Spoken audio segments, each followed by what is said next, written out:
Pagdating naman sa mga negosyong may kinalaman sa teknolohiya, hindi rin nagpapukuli ang mga Pinoy. Tulad ng mga cellphone reloading station na talaga namang connect na connect sa kanilang mga suki. Sa panahon ngayon, isa na nga sa pangunahing pangangailangan natin ang cellphone. Kaya dapat lagi itong may load. At dito nakasilip ng pagkakataon ang iba nating mga kababayan para kumita. Ang V-Mobile, nakaisip ng paraan kung paanong sa pamamagitan lang ng isang telepono at isang SIM card, maaari nang makapagbenta ng load ng kahit anong network.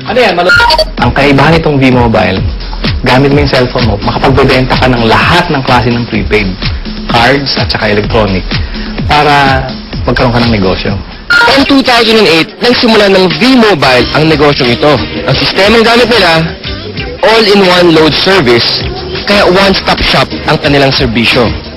Kailangan mo rito, at least meron kang cellphone, meron kang maliit na puhunan, hindi mo kailangan ng malaki, although pwede rin maging malaki ang puhunan mo. Yan ay depende sa kung plano mo sa negosyo. Kung gumagamit ka ng internet, napakasimple lang gagawin mo. Punta ka sa aming www.loadextreme.ph. Tapos pag nakita mo na itong website nito, diba, yung online loading, kiklik mo, lalabas dyan yung aming dialog box. I-enter mo yung account mo, papasok mo.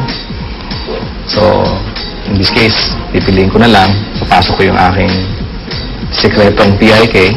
Tapos mamimili ako ng produkto. Tapos, lalagay ko yung cellphone number. Kiklik mo ngayon yung send load. Pag okay natin, yun na. Pero paano ka nga ba kikita sa negosyong ito? Halimbawa, may magpapaload sa iyo ng 100 pesos. Ang babawas ng load wallet mo ay 90 pesos lang. Ibig sabihin, may 10 piso kang kita sa bawat 100 na i-reload mo sa iyong customer. Kung kumikita ka ng 100 pesos kada araw sa pagre-reload, sa loob ng isang buwan, may kita kang 3,000 piso. Anip, tulad ni Peewee, na nakatuwaan lang daw noong una ang reloading business. Kasi nabuhat kami, nung nag-start kami noon, magbabarkada lang kami. So every night, magkakasama kami. Nakakatuwa. Nung 5 lang kami nagsimula, 5 members na kami. Kapatid ko, mga barkada ko. Tapos yung nagulat ako, yung 5 tao nagsimula niya. Ngayon, ano na kami, almost 100,000. So actually, nag-drag pa siya ng 100,000 members. Ngayon, sa simpleng pagpindot-pindot lang daw niya ng cellphone, kumikita raw si Peewee ng mula 1,000 hanggang 5,000 piso kada linggo. Ano pang hinihintay niyo mga kapartner? Oras na para ang hilig niyo sa paggamit ng cellphone, pakinabangan niyo rin at maging isang maliit na negosyo. Kung mas pinili mo na lang manatili sa bahay ngayong summer, narito ang isang kapaki-pakinabang na tip. At dahil mainit ngayon, alam kong hindi nyo maiwasan na gamitin ang inyong mga aircon. Ito ang isang tip para makatipid kayo sa pagkonsumo ng kuryente.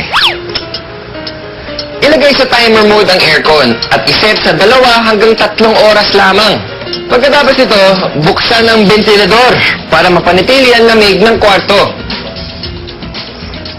May enjoy mo na ang lamig, makakatipid ka pa. O di ba? Pwede naman eh. Kaya mga kapartner, tandaan, dapat maging wais all the time. Ano bang masasabi natin? Wala akong masabi talaga.